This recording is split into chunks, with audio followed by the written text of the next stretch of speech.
Coming up on Maine Challenge, State Senator Dana Dow of Waldoboro.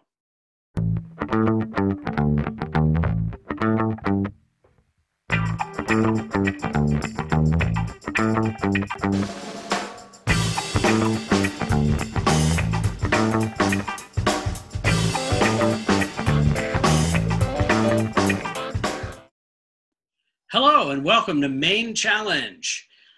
Our guest this week is State Senator Dana Dow of Waldoboro. In the state Senate, Senator Dow represents pretty much all of Lincoln County with a little bit of shading around the edges. And feel free, maybe Senator Dow, you could tell us your towns, list your towns. Well, it's all Lincoln County except the town of Dresden, plus Windsor in Kennebec and Washington and Knox. Love that reallocation of population to Senate districts over every 10 years. Yeah. Well, thanks for joining us today. To get started, what I thought we might do is give you your opportunity for your elevator speech to tell us why voters in Lincoln County should vote for Republicans and for you. Well, I'm going to talk about just me. And so, and even though I am a Republican, that's true. I'm hoping to continue to improve the business climate of the state of Maine because it's businesses that most people work for. I've been very concerned over the decades that we've become the oldest state in the nation. We've lost over 25% of our K-12 school population since 1970. Our death rate is higher than our birth rate. All of these are well-known, or maybe they're not well-known statistics, but they are true. And we have to ask ourselves a reason why that has happened over the decades. And my conclusion has been that too many businesses have not expanded, not moved into the state or moved out of the state. Excuse me, that's from adjusting the phone too much. So that we need to do things that will keep people in the state of Maine. We've been talking about the brain drain for many, many years, but we haven't done anything about it. And some of the things that affect that are the tax rates and over-regulations that we seem to have in this state compared to some of the other nearby states, that is. Well, you are the what we call the floor leader, the minority leader in the state Senate for the Republicans. Is that correct? I am. And so that sort of puts you in the position of representing the Republican Party.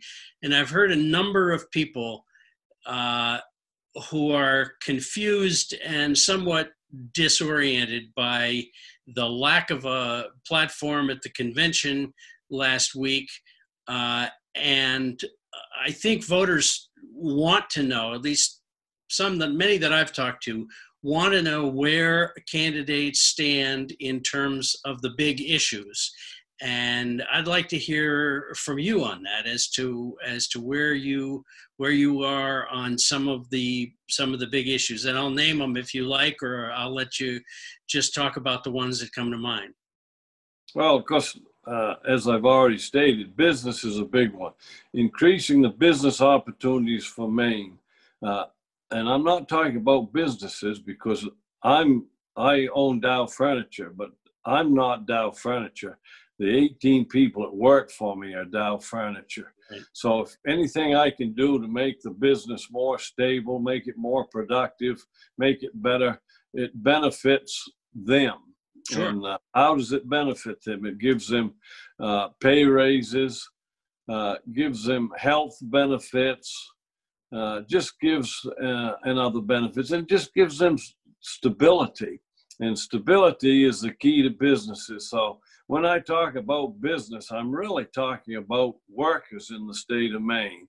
And I've been very discouraged at times at the things that have happened in Maine over the decades that have anti-business and have caused people to leave the state. And I'm tired of listening to people who tell me that their children or their grandchildren have moved out of state, and some of them come back after they've made their money, come back and retire, or they come back and set up some businesses after a while.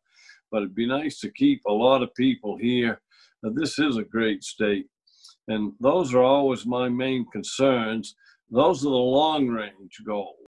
My son, who was born in Maine and went through schools here in Thomaston, and is now an employee of the United States Post Office. And he's feeling not very secure about his job for the first time. And it's a mystery to him and his friends as to why the Trump administration wants to destroy the post office. And that's how it feels to him as an employee. And it's how it feels to some customers. Can you help Mr. Trump out a little bit and explain who benefits from destroying sorting machines and not repairing trucks and what's going on? Well, from a business point of view, all of that wouldn't make any sense. The post office, from what I understand, is a kind of a quasi-government organization, and their funding comes from their own sources, which is, of course, delivering the mail. So that's why we have a periodic increase in postage. Every once in a while, or seldomly, I should say, the federal government gets involved into giving them money.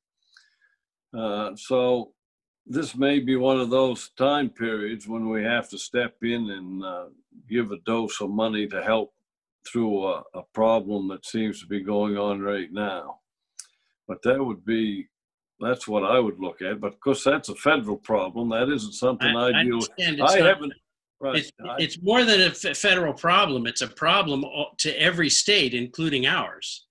Yeah, and so we have to try to come up with some solutions for all the problems around. Are you with the president about destroying Social Security? No, I haven't. I'm not even aware of any talk about the president destroying Social Security. I usually hear just the opposite, that we want to keep Social Security stable. And in order to do that, his proposal is to end the payroll tax. And of course, we all like hearing about taxes getting cut, but that is basically, as I understand it, if he succeeds in cutting the payroll tax, the post office is basically, I'm sorry, Social Security is defunded in 2023. Now, do you have relatives, friends who are on Social Security and depend on it to pay their bills? Yeah, I think the one that is talking to you is drawing Social Security. So, as am I. Yeah, no, I have not worried about the collapse of Social Security. It's a vital institution that will be maintained in one form or another. I know we talk a lot about, some Republicans in this state talk about doing away with the income tax, but I can't see that happening. I mean, just because New Hampshire doesn't have one, we can make adjustments to ours to try to be competitive with the other states without doing away with it. I don't see that as probably a legitimate proposal to do away with the payroll tax. Tell us about, let's get back to Lincoln County then, and your Senate district. What are some of the critical issues to people beyond the business climate? What are some of the critical issues for people living in your Senate district where the state legislature can help? Well, we don't have a massive industry in this mid-coast area. And likewise, we don't have a community college. The closest thing we have to a community college is the Region 8, the new Region 8 in Rockland. And I'm very impressed with that, and I support it more than most people do, because that is the one institution we have in this area that can train adults at night. They have a lot of night classes. It isn't just a day school. And because being a former school teacher, education is very important to me. And I see that as breaking a lot of roadblocks. And if there's any programs I like to see worked on, it has to do with helping adults in their education process to better themselves so that they can get better jobs and get better pay and have a more substantial life. Thank you. When I was in the legislature, and I think you were too, when Governor LePage, 2011 basically, did a fairly broad and wide tax cut, especially on corporate taxes. Looking back on that, almost 10 years later, do you think that helped Maine's economy? And are we in a better place now as a result of those cuts?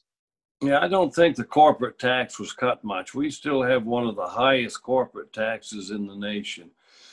Yes, I do think it helps some, but I just want to remind people at 7.15% at the top end, we're still over 2 points higher than Massachusetts. We used to joke and laugh at Massachusetts and call them Taxachusetts. Well, they got their act together, cut their rate to 5.1 at one point, and they put a provision in that if they took in more money than they expected, that their tax rate would go down a little bit. So they've reduced it to 5.05 income taxes. That's right. And there's one thing that people don't know about the income tax in this state. The low end, that is the income tax that we charge the poor people, that's what I refer to, is 5.8%. The low rate happens to be the highest in the nation. We charge the lower income people in this state more income tax than any state in the country. And our low rate is higher than 17 states' top rates. Like I said, Massachusetts, 5.05, Pennsylvania, 3.07. Those are both flat taxes. The 17 states that have lower top rate taxes than our low rate, plus the 9 that have no income tax at all. So there's 26 states that have a lower tax than our low end. And I think we need some tax reform there. I just don't go for the definition that we're going to tax the rich, because from what I've seen, the definition for the rich is anybody that has a job in this state and they can be taxed. So I don't go with that. And I think we need to make some adjustments. Has the legislature in this current term or the previous term when you were also there, has the legislature done anything about that? Has there been legislation that adjusts that and increases the fairness of it? There's been talk about it, but the will to do it has not been there in the vast majority of the legislature. Other problems have been dealt with, but I look at this as a long-term problem.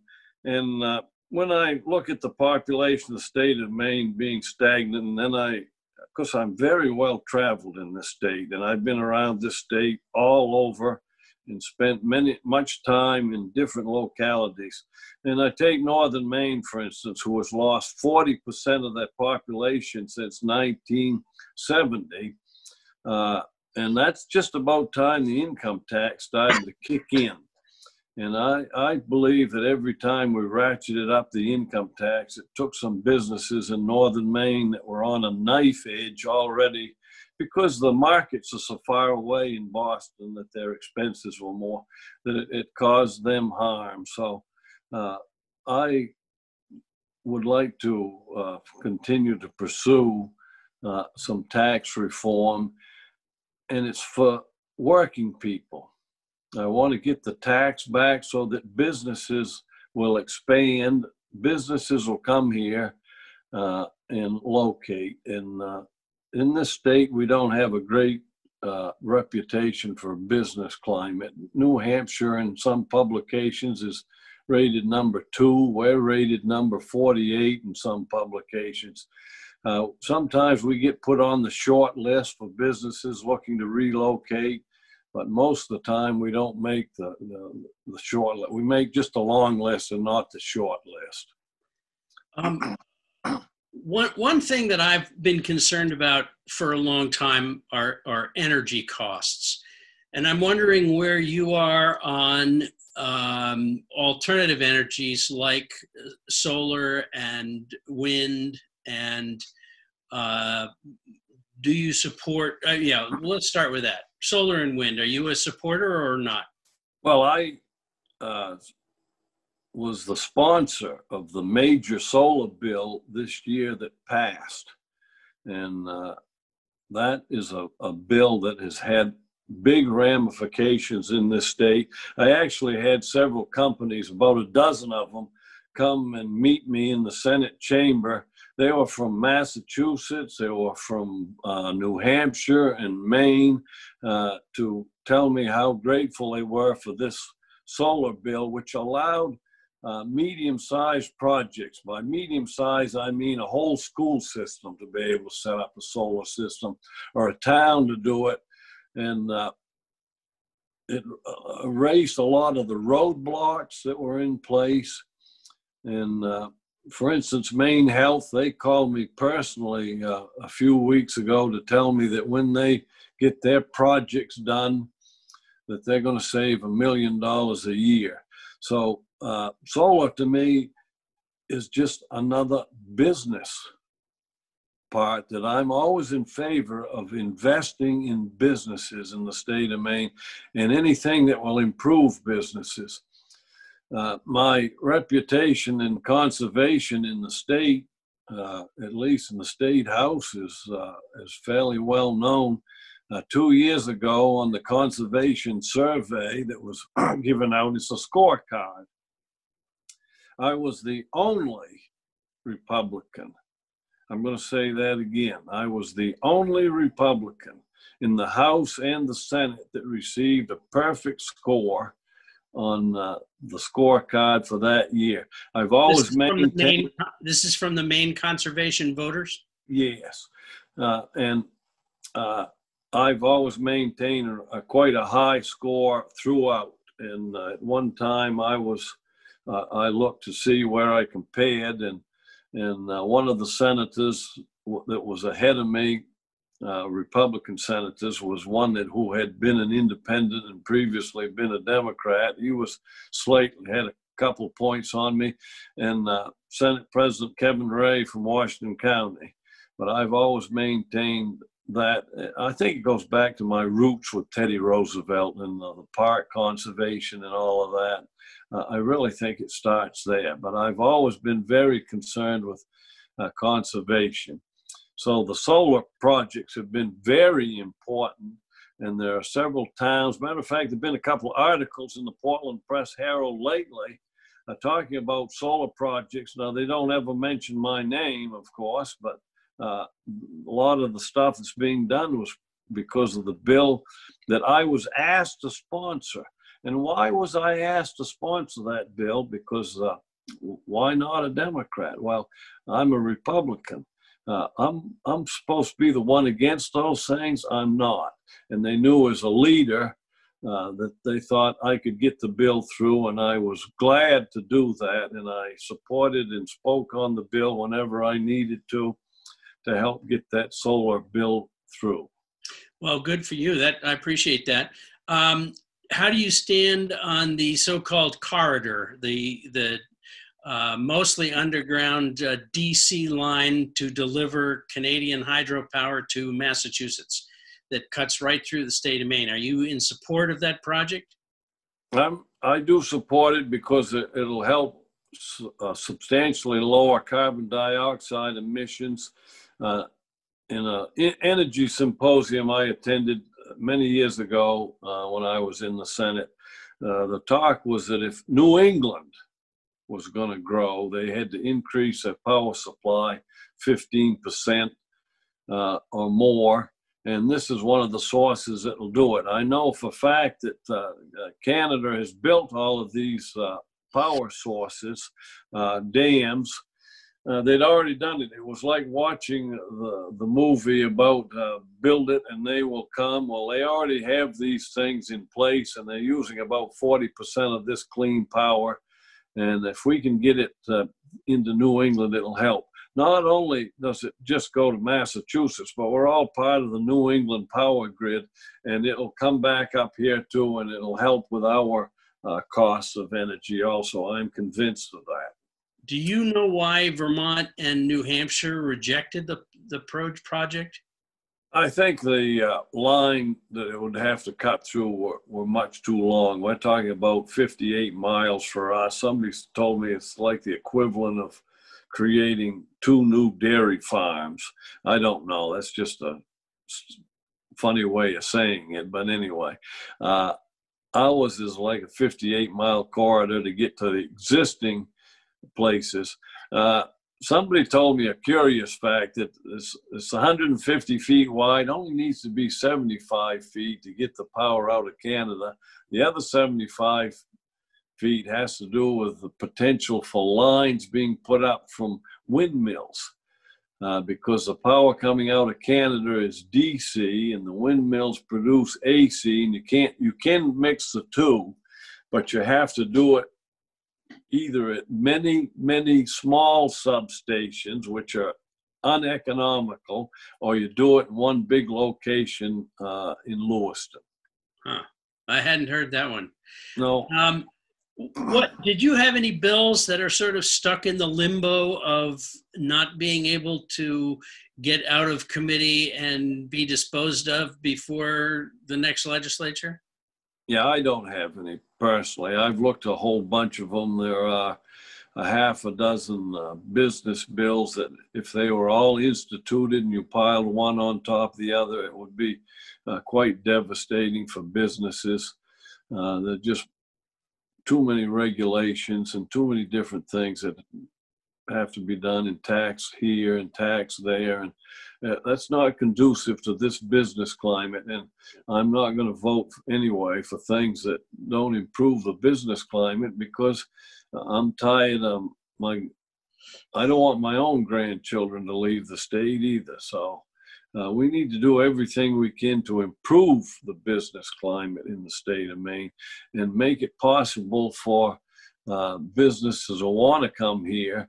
And that's what I heard from all these solar company businesses about the solar bill that I passed. That was a big help to them and to the whole process. And there's now dozens of applications out there for solar projects, so much so that Central Maine Power had to send a notice to the PUC about reaching a 10% threshold for the way that type of electricity is paid, to have that reviewed. So it's coming to the forefront, and I'm glad to have helped along the way. There's projects here in Waldoboro that'll take place because of it.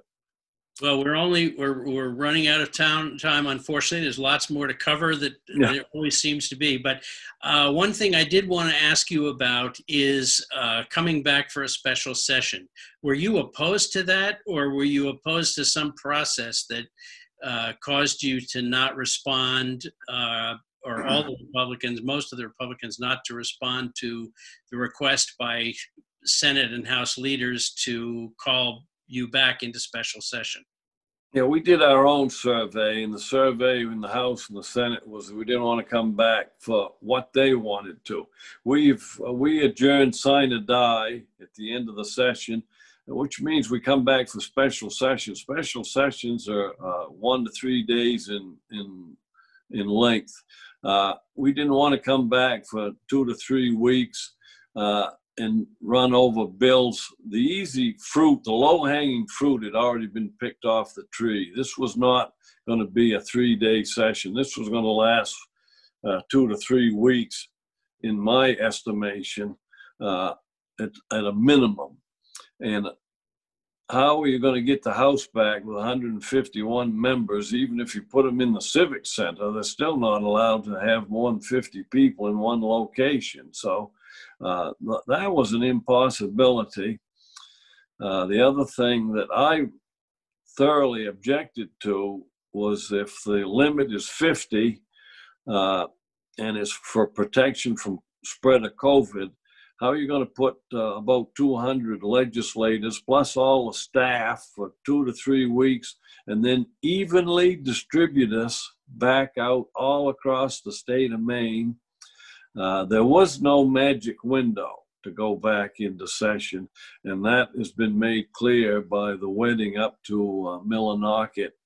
And I think there's another location in the nursing home. Maybe it's in New Hampshire, but it shows that there was no magic window to go back. The governor has the ability to call us back into session anytime she wants to.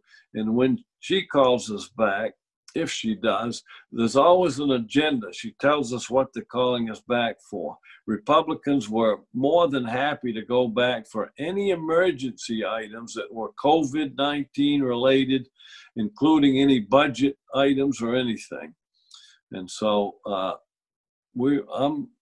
in my personal belief is I'm waiting for the governor to decide if that type of an emergency actually exists. Everything that was left on the table can be taken up by the new legislature.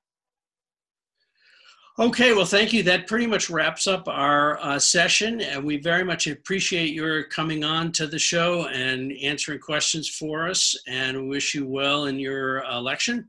And thank you again, Senator Dana Dow of Lincoln County, for joining us on Maine Challenge. You're more than welcome, and I wish you good health and wellness also. Thank you, Senator Dow. Appreciate it. All right. See you down the road. All right, good.